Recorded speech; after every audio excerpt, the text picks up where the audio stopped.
క్రీస్తునందు ప్రియులారా, యేసుక్రీస్తు నామములో మీ అందరికీ శుభాలు తెలియజేస్తున్నాం. మహోన్నతుడైన మా ప్రభువా, మీ ఘనమైన పాదములకు స్తోత్రము చెల్లిస్తున్నాం. ఈ రాత్రి వేళ మీ వాక్యమును ధ్యానము చేయుటకు మీరిచ్చిన సమయమును బట్టి మిమ్మల్ని స్తుతిస్తున్నాం. ఖాళీ హృదయాలతో వచ్చాం, మమ్మల్ని తృప్తిపరచమని మనం చేస్తున్నాం.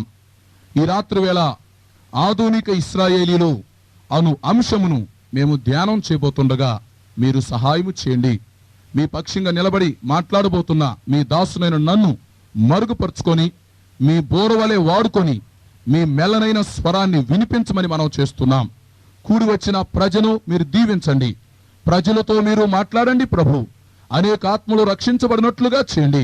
మీ రాకడ కొరకు సార్వత్రిక సంఘమును సిద్ధపరచమని మనం చేస్తున్నాం. పట్టబడిన కానుకలు కూడా దీవించి తగు దీవెనలు మీ బిడ్డలకు దయచేయండి. కానుకలతో పాటు మా హృదయాలు కూడా మీకు అర్పించుటకు సహాయము చేయండి. ఈ రాత్రి వేళ మాకు అవసరమైన సందేశమును అందించి మీరే మహిమ పొందమని యేసు పరిశుద్ధ నామమును అడుగుచున్నాను తండ్రి, ఆమేన్. ప్రియులారా, యేసుక్రీస్తు నామములో మీ అందరికీ శుభాలు తెలియచేస్తున్నాను. రండి, మనము దేవుని వాక్యము లోపలికి వెళ్ళి దేవుని వాక్యాన్ని పరిశీలన చేద్దాం. ఈ రాత్రి వేళ మనము ధ్యానం చేయబోతున్న అంశం ఆధునిక ఇశ్రాయేలీలు. చాలా జాగ్రత్తగా వినాలి. ఈ ప్రపంచ భవిష్యత్తులో క్రీస్తు రెండవ రాకడ పాత్ర అనే సుదీర్ఘమైన అంశములో ఆధునిక ఇశ్రాయేలీలు అనేది ఒక చిన్న అంశం, ఒక ఉపాంశం. కనుక ఈ రాత్రి వేళ ఆధునిక ఇశ్రాయేలీల యొక్క చరిత్ర లేక వారి కార్యాలు, వారి పట్ల పరిశుద్ధ గ్రంథములో నెరవేరిన ప్రవచనాలు ఈ రాత్రి నేను మీతో చెప్పబోతున్నాను.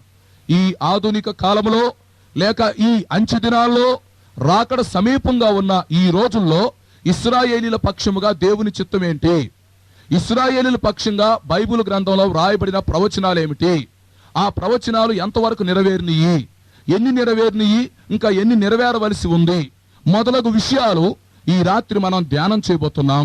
మీరు జాగ్రత్తగా ఆలకించాలి, విషయాలు సేకరించండి.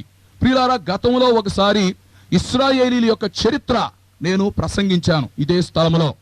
గతంలో ఇశ్రాయేలీల యొక్క చరిత్ర చెప్పాను. ఇప్పుడు ఆ ఇశ్రాయేలీల చరిత్ర యొక్క కొనసాగింపు చెప్తున్నాను. కాబట్టి గతంలో ఇశ్రాయేల్ చరిత్ర నేర్చుకున్నాం.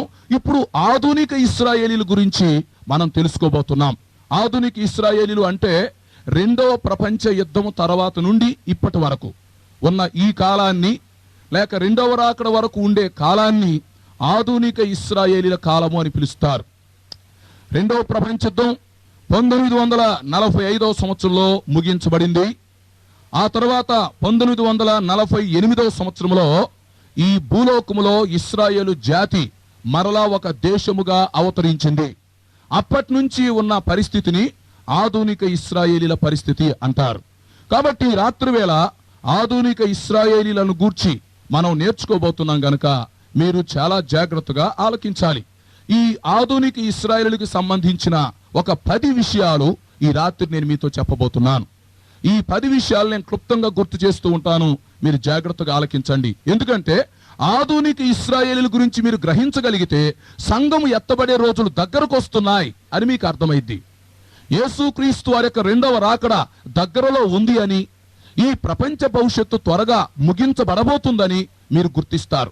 కాబట్టి ప్రకటన గ్రంథం మనకు అర్థమవ్వాలంటే, ప్రపంచ భవిష్యత్తుని మనం గుర్తుపట్టాలంటే మనము గుర్తించాల్సిన విషయం ఏంటంటే ఆధునిక ఇశ్రాయేలీల గురించి మనకి కాస్తో కూస్తో తెలిసి ఉండాలి. ఆధునిక ఇశ్రాయేలీల గురించి ఈ అంచె దినాల్లో పరిశీలన చేయటం తప్పనిసరి. అందువలే ఒక 10 విషయాల్ని ఈ రాత్రి నేను మీ ముందుకు తీసుకొస్తున్నాను. ముందుగా ఇంకొక సంగతి కూడా చెప్తాను. ఎందుకు ఆధునిక ఇశ్రాయేలీల గురించి ప్రత్యేకంగా చెప్పవలసి వచ్చిందంటే దీనికి ఒక కారణం ఉంది. యేసుక్రీస్తు వారు గత 2000 సంవత్సరాల క్రితం ఆయన శరీరధారిగా ఉండి భూలోకంలో ఉన్నప్పుడు ఒక ఉపమానాన్ని చెప్పాడు, ఒక విషయాన్ని చెప్పాడు.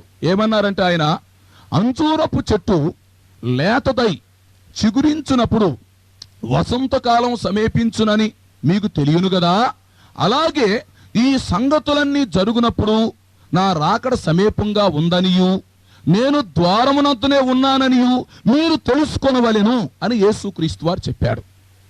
మరొకసారి చెప్తున్నాను, ఆయన చెప్పిన భావం ఏంటంటే, జాగ్రత్తగా వినండి, అంజూరపు చెట్టు లేతదై చిగురించినప్పుడు వసంతకాలం సమీపించునని మీకు తెలియను కదా, అలాగునే నేను చెప్పిన సంగతులు జరుగునప్పుడు మీరు చూసినప్పుడు నా రాకడ సమీపంగా ఉందనియు నేను ద్వారమునొద్దనే ఉన్నాననియు మీరు తెలుసుకొనుడి అని యేసుక్రీస్తు వారు చెప్పాడు.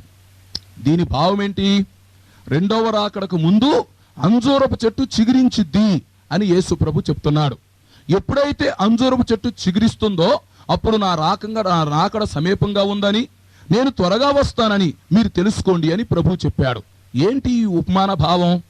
యేసుక్రీస్తు వారు చెప్పిన దీని అర్థం ఏంటంటే, అంజూరపు చెట్టు అనగా ఇశ్రాయేలు జాతి.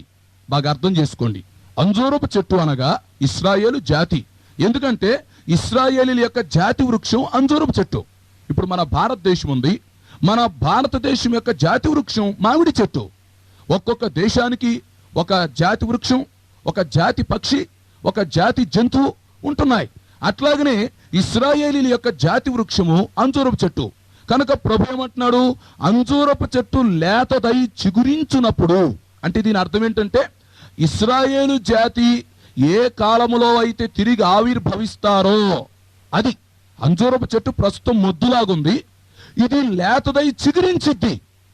ఎప్పుడైతే అంజూరపు చెట్టు చిగురిస్తుందో, అనగా అంజూరపు చెట్టుకు సాదృశ్యంగా ఉన్న ఇశ్రాయేలు జాతి ఎప్పుడైతే మరలా భూలోకంలో ఏర్పడుతుందో, ఎప్పుడైతే ప్రపంచ పటములో ఇశ్రాయేలు దేశము ఏర్పడుతుందో, అప్పుడు నేను నా రాకడ సమీపంగా ఉందని మీరు తెలుసుకోండి అని ప్రభు చెప్పాడు. ఎంత స్పష్టంగా చెప్పినాడు చూసినారా? ఎప్పుడో 2000 సంవత్సరాల క్రితం అంజూరపు చెట్టు చిగురించిద్దని ఆయన చెబితే, ఆ అంజూరపు చెట్టు, ఆ ఇశ్రాయేలు జాతి ఎప్పుడు పునరావిర్భవించిందో తెలిసినా, ఎప్పుడు చిగురించిందో తెలిసినా 1948 సంవత్సరం మే నెల 14వ తేదీ చిగురించింది అంజూరపు చెట్టు. యేసుక్రీస్తు వారు ఎప్పుడో చెప్పాడు, అంజూరపు చెట్టు ఎప్పుడైతే చిగురించటం మీరు చూస్తారో అప్పుడు ఇక మీరు సిద్ధపడండి, ఇక నా రాకడ సమీపంగా ఉందని మీరు తెలుసుకోండి అన్నాడు. చెప్పాడు ఆయన. చెప్పి కూడా 2000 సంవత్సరాలు గడిచిపోయాయి. అయితే అంజూరపు చెట్టు చిగురించలేదు. ఎప్పుడెప్పుడు చిగురించిద్దా అని ఎదురు చూసింది ప్రపంచం. అది 1948వ సంవత్సరంలో ఆ అంజూరపు చెట్టు చిగురించింది. చిగురించడం అంటే ఇశ్రాయేలు జాతి ఒక దేశముగా ఏర్పడ్డారు. ఇశ్రాయేలు జాతి ప్రపంచంలో ఎక్కడెక్కడైతే చెదిరిపోయారో వారు తిరిగి తమ సొంత దేశానికి వచ్చారు. ఐక్యరాజ్య సమితి సైతం ఇజ్రాయేలు దేశాన్ని ప్రపంచంలో ఒక దేశముగా గుర్తించడం జరిగింది. కాబట్టి ఈ రాత్రి నేను చెప్పేది ఏంటంటే, ఇశ్రాయేలు జాతి తిరిగి వచ్చారు కాబట్టి ఇక రెండవ రాకడ దగ్గరకు వచ్చిందని మనం తెలుసుకోవాలి.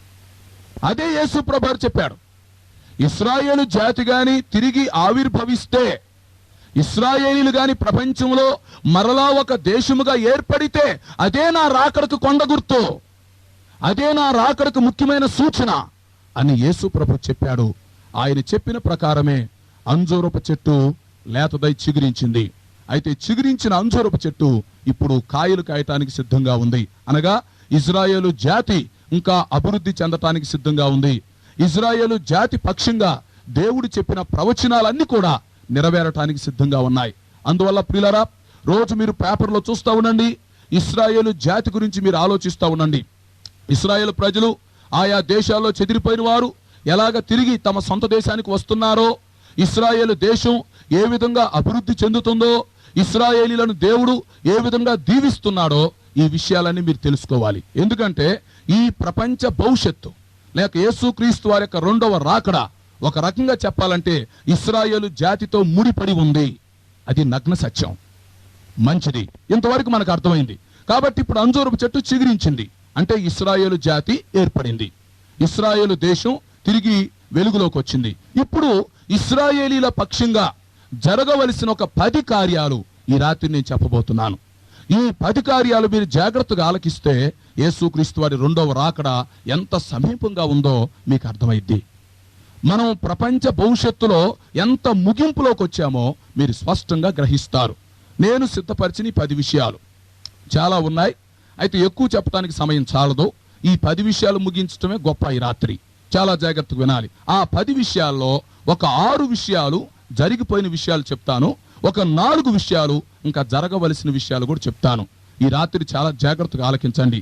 ఏ రాత్రి ప్రసంగం ఆ రాత్రికే ముగించడానికి మనం ప్రయత్నం చేయాలి. 4 రాత్రులు 4 అంశాలు పొందుపరచబడ్డాయి. కాబట్టి మనం చాలా జాగ్రత్తగా ఉన్న సమయాన్ని వినియోగించుకోవాలి. ఇప్పుడు ఇశ్రాయేలు పక్షంగా జరుగుతూ వచ్చిన కార్యాలు ఏమిటి, లేక ఇశ్రాయేలు పక్షంగా ఏ ఏ ప్రవచనాలు నెరవేరినవి, వీటిని మనం పరిశీలన చేద్దాం. నెరవేరినటువంటి వాటిని గుర్తు చేస్తాను ముందు, తర్వాత నెరవేరవలసినవి కూడా గుర్తు చేస్తాను. యెహెజ్కేలు గ్రంథము 37వ అధ్యాయము 20వ వచనం నుండి 24వ వచనం వరకు మీరు తర్వాత చదువుకోండి. యెహెజ్కేలు గ్రంథంలో 37వ అధ్యాయం 20వ వచనం నుండి 24 వరకు మనం చదివితే ఆ భాగములో ఇశ్రాయేలీల పక్షంగా జరిగే 2 కార్యాలు చెప్పబడ్డాయి. అవి యెహెజ్కేలు ప్రవక్త ముందుగానే చెప్పాడు, అవి జరిగిపోయినాయి. యెహెజ్కేలు ప్రవక్త క్రీస్తు పూర్వం 500 సంవత్సరాలకు ముందే ప్రవచించాడు. అప్పటికి ఇంకా ఇశ్రాయేలు ప్రజలు చెదిరిపోలేదు. అసలు ఇశ్రాయేలు ప్రజలు చెదిరిపోక ముందే, ఇశ్రాయేలు జాతి నాశనము కాక ముందే ఇశ్రాయేలు ప్రజలు చెదిరిపోయి మళ్ళీ తిరిగి వస్తారనే ప్రవచనాన్ని యెహెజ్కేలు చెప్పాడు. ఇది చాలా ఆశ్చర్యం. అప్పటికి ఇంకా ఇశ్రాయేలు ప్రపంచమంతా చెదిరిపోలేదు. ప్రపంచమందంతటా చెదిరిపోక ముందే యెహెజ్కేలు ప్రవక్త ఏం చెబుతున్నాడంటే, ప్రపంచమందంతటా చెదిరిపోయిన ఇశ్రాయేలు తిరిగి వస్తారని చెప్పాడు. వాళ్ళు చెదిరిపోక ముందే చెదిరిపోయిన వాళ్ళు తిరిగి వస్తారని చెప్పాడు. అంటే ప్రవక్త ఎంత ముందుగా స్పష్టంగా చెప్తున్నాడో మీరు గ్రహించండి. ఈ యెహెజ్కేలు గ్రంథం 37వ అధ్యాయం 20 నుండి 24 వరకు మనం చదివినప్పుడు అక్కడ ఇశ్రాయేలీల కార్యాలు 2 ఉన్నాయి. ఒకటి, యెహెజ్కేలు ప్రవక్త ఏమన్నాడంటే, అంచె దినాలలో, ఆ పదం మీరు గమనించాలి, అంచె దినాలలో నా ప్రజలైన ఇశ్రాయేలీలు ప్రపంచంలో ఏ ఏ దేశాలలో చెదిరిపోయిరో, ఏ ఏ అన్యజనులలో చెదిరిపోయిరో, అంచె దినాలలో నేను వారిని సమకూర్చి మరలా వారి పర్వతముల మీద నేను వారిని ఒక జనముగా ఏర్పాటు చేసేదను. వారికి నేను దేవుణ్ణై ఉందును, వారు నా ప్రజలై ఉందురు. ఇదే యెహోవా వాక్కు. ఇది యెహెజ్కేలు ప్రవక్త చెప్పిన ప్రవచనం. అంటే ఈ ప్రవచనం నెరవేరింది. ఒకటిది ఏంటంటే, అంచె దినాల్లో ఇశ్రాయేలు ప్రజలు తిరిగి వస్తారు అని యెహెజ్కేలు ప్రవక్త చెప్పాడు.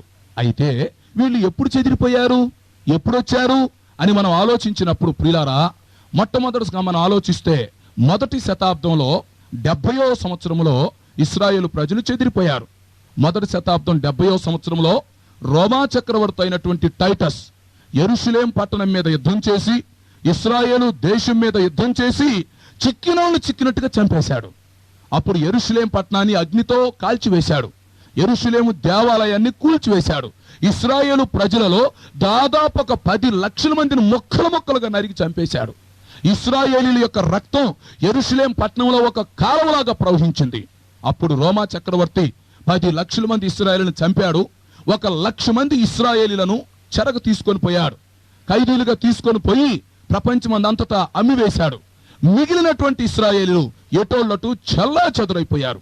తల్లి ఎటు పోయిందో బిడ్డకు తెలియదు, బిడ్డ ఎటు పోయాడో తల్లికి తెలియదు, భార్య ఎటు పోయిందో భర్తకు తెలియదు, భర్త ఎటు పోయాడో భార్యకి తెలియదు. ఎవరి ప్రాణ రక్షణ కొరకు వారు చెదరిపోయారు. ఈ విధంగా 1వ శతాబ్దం 70వ సంవత్సరంలో ఇశ్రాయేలు జాతి సర్వనాశనమైపోయి ప్రపంచమందంతటా చెదిరిపోయింది. అప్పటి నుంచి ప్రపంచ పటములో ఇశ్రాయేలు దేశం తీసివేయబడింది. ప్రపంచ పటములో ఇశ్రాయేలు దేశం లేదు.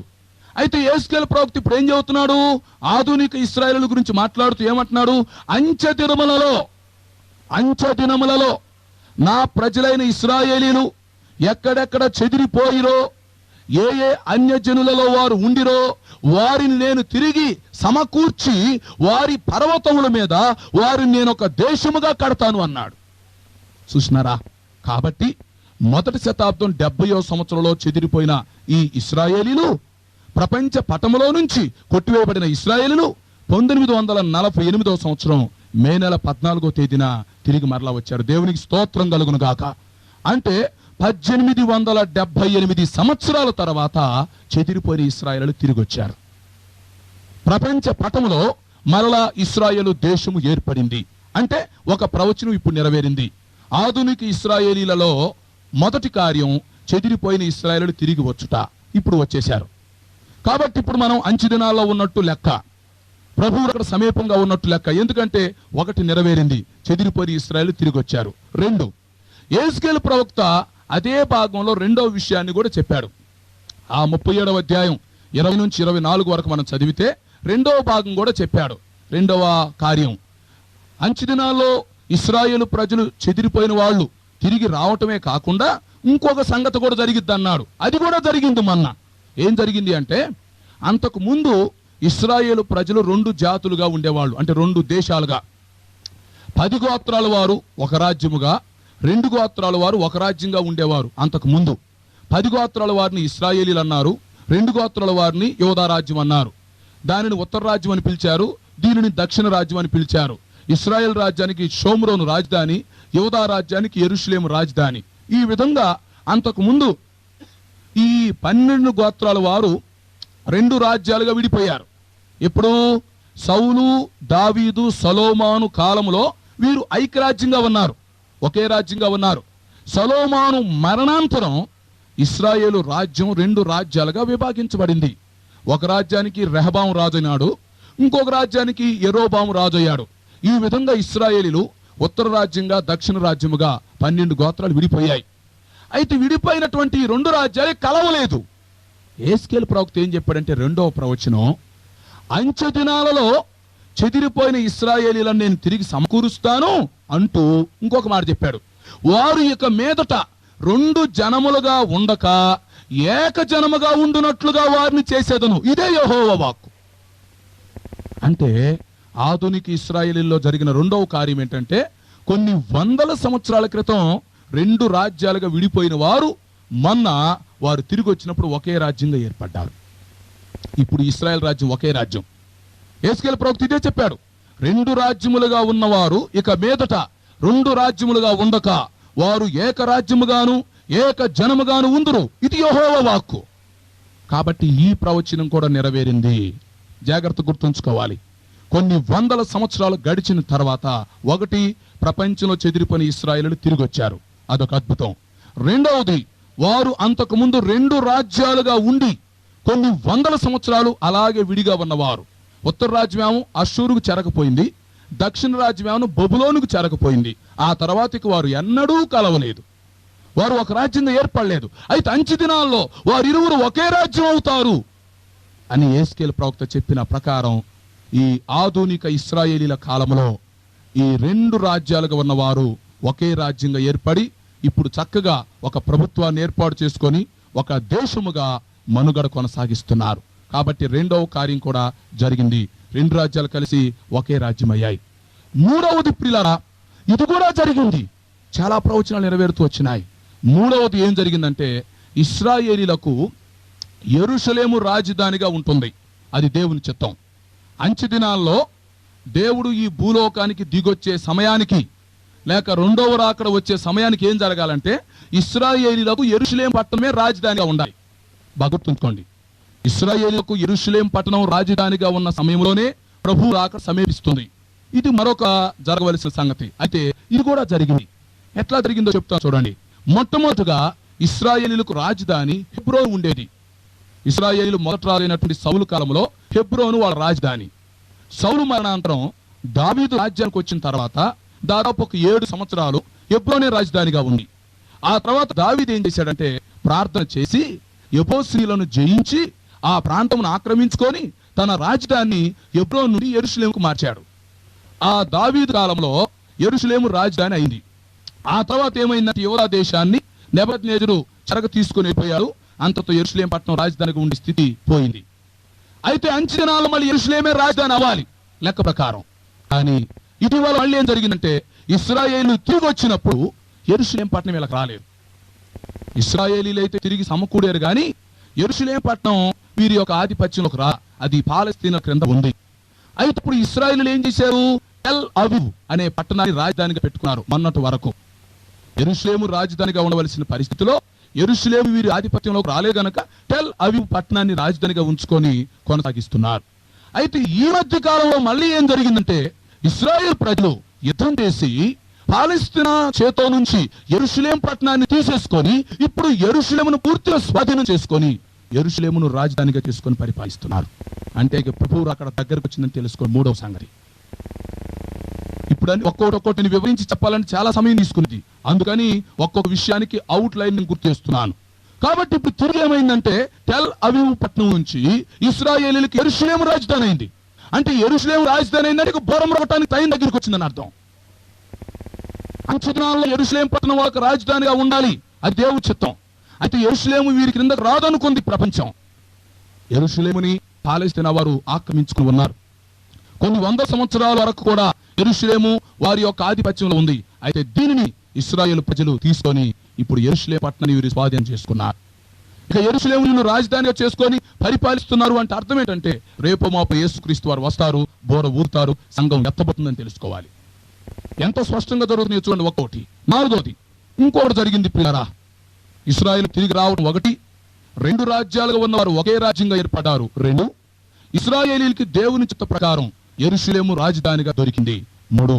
ఇప్పుడు నాలుగోది ఏం జరిగిందంటే ఇశ్రాయేలీల పక్షంగా ఒక గొప్ప యుద్ధాన్ని దేవుడు చేశాడు. చాలా జాగ్రత్తగా వినాలి.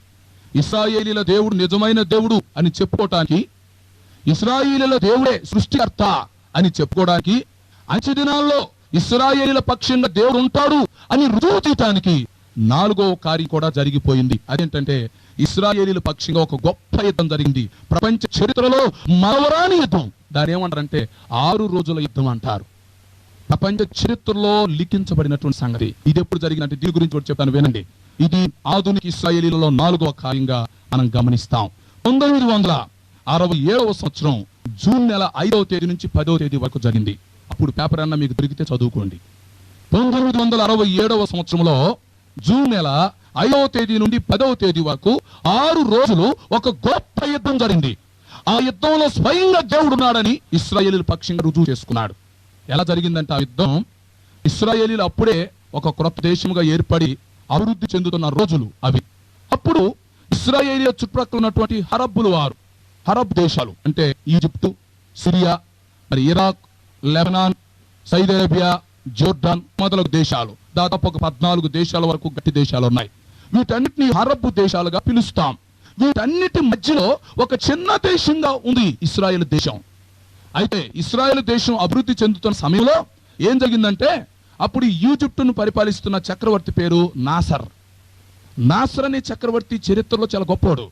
ఈజిప్టును పరిపాలిస్తున్న నాసర్ అనే చక్రవర్తి సిరియా వాడితో ఒక ఒప్పందం కుదిర్చాడు. ఏమన్నాడంటే, గొడవ పెట్టుకోరా, గొడవ పెట్టుకుంటే నేను నీకు సపోర్ట్ వస్తాను, ఆ విధంగా చిన్నగా అరబ్బులందరం కలిసి ఈ చెదిరిపోయి మరలా తిరిగి వచ్చిన ఇశ్రాయేలీలను తరిమి కొడదాం, ఇశ్రాయేలు దేశాన్ని ప్రపంచంలో లేకుండా చేద్దాం, కాబట్టి మనందరం కంకణం కట్టుకుందామని వీళ్ళు మాట్లాడుకొని ఉన్నట్టుగా ఉండి సడన్ గా ఒకేసారి హరబ్బులు కొన్ని లక్షల మందిగా ఇశ్రాయేలు దేశం మీద దండెత్తొచ్చారు 1967వ సంవత్సరంలో.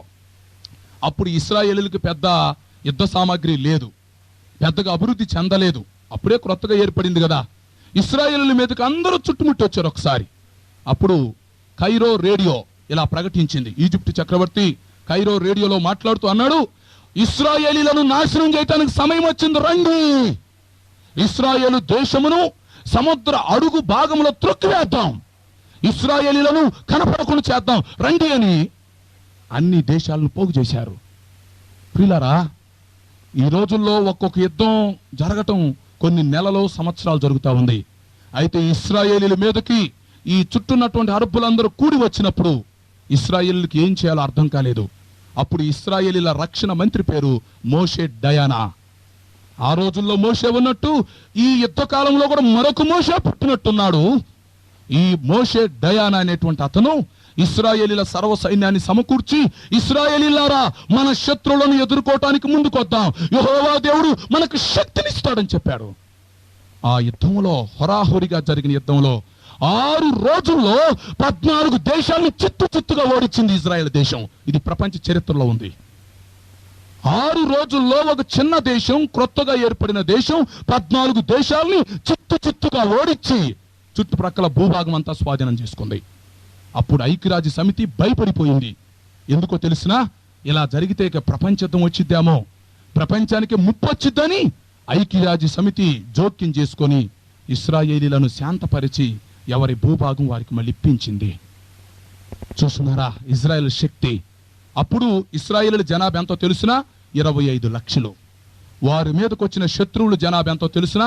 5 కోట్లు. 25 లక్షల జనాభా 5 కోట్ల జనాభాతో పోరాడి 6 రోజుల్లో విజయాన్ని చూపించారు. అప్పుడు లేవ్యాకాండం 26వ అధ్యాయం 8వ వచనం నెరవేరింది. లేవ్యాకాండం 26:8 ఏముందో తెలుసునా? మీలో ఒకడు తరుంతాడు అనేకుల్ని. మీలో 5గురుగా ఉన్నవాడు 100 మందిని తరుంతాడు. చాలా స్పష్టంగా రాయబడింది.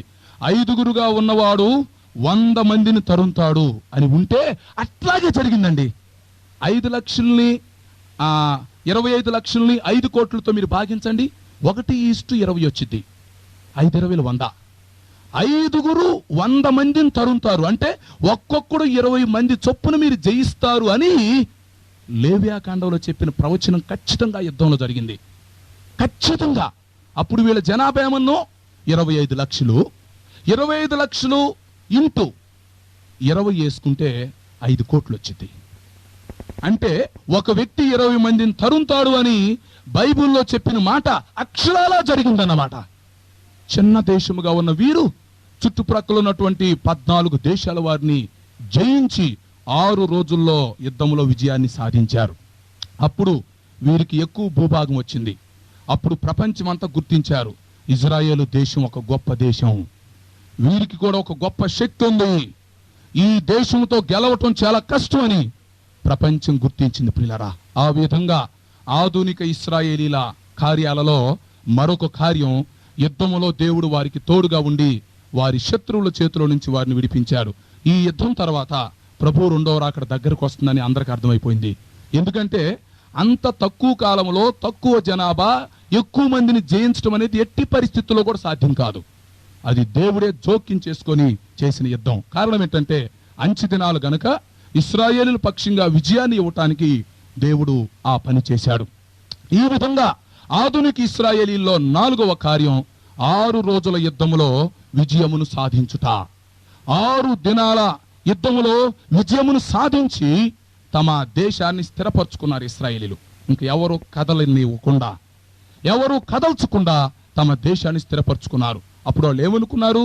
ఈ దేశాన్ని సముద్రంలో త్రొక్కివేద్దాం రండి, కనపడకుండా చేద్దాం రండి అని రౌద్రముతో ఒక్కసారిగా పడ్డారు యుద్ధ విమానాలతో. అయితే ఇజ్రాయేలీలు ఏం చేశారంటే నలువైపుల నుంచి వచ్చినటువంటి యుద్ధ విమానాలని ఒకేసారి కూలగొట్టేశారు. యుద్ధ ట్యాంకుల్ని పనికి రాకుండా చేసేశారు. కారణం, ఇశ్రాయేల్ పక్షంగా దేవుడు యుద్ధం చేశాడు. ప్రియులారా, ఇది ఎప్పుడో కాదు జరిగింది, మొన్నే 1967వ సంవత్సరంలో. ఆ తర్వాత నేను ఇంకొక విషయం చెప్తున్నాను, 5వది. ఇది కూడా నెరవేరింది. కందురీగలతో యుద్ధం. దేవుడు ముందుగానే చెప్పాడు, ఇశ్రాయేలీల పక్షంగా నేను కందురీగలతో యుద్ధం చేస్తాను, ఇశ్రాయేలీల యొక్క శత్రువులను తరమటానికి నేను కందురీగలు ఉపయోగిస్తానని ముందుగానే ప్రవచనం ఉంది. ద్వితీయోపదేశకాండం 7వ అధ్యాయం 20వ వచనంలో ఉంది. ద్వితీయోపదేశకాండం 7:20లో ఇశ్రాయేలీల పక్షంగా దేవుడు కందురీగలను పంపించి విజయాన్ని ఇస్తానని ముందుగానే చెప్పాడు. ఇది కూడా జరిగింది ప్రియులారా చరిత్రలో. అంటే ప్రవచనాలన్నీ నెరవేరిపోతా ఉన్నాయి ఇశ్రాయేల్ పక్షంగా. ఒకసారి ఏం జరిగిందంటే ఇశ్రాయేలు దేశాన్ని నాశనం చేయడానికి చెప్పకుండా కుట్రాగా యుద్ధానికి బయలుదేరారు. సైనికులందరూ సమావేశమై, సైనికులందరూ చుట్టుముట్టి యుద్ధ ఆయుధాలతో ఆధునిక పరికరాలతో సడన్ గా ఇశ్రాయేల్ జాతి మీద పడ్డారు.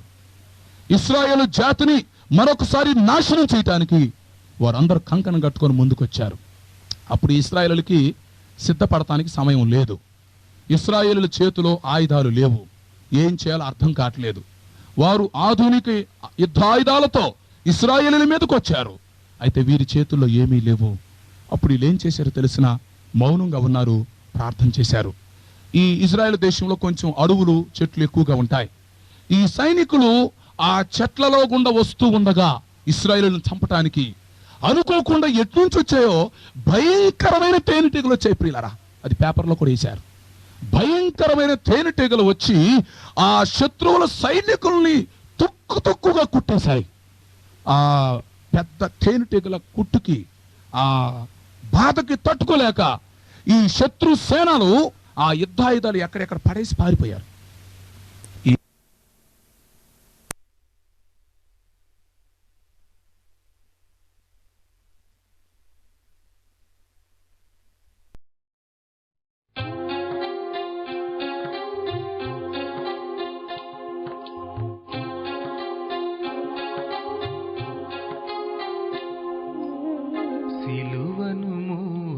వచ్చితివా నా కొరకై కలువరి మెట్టపై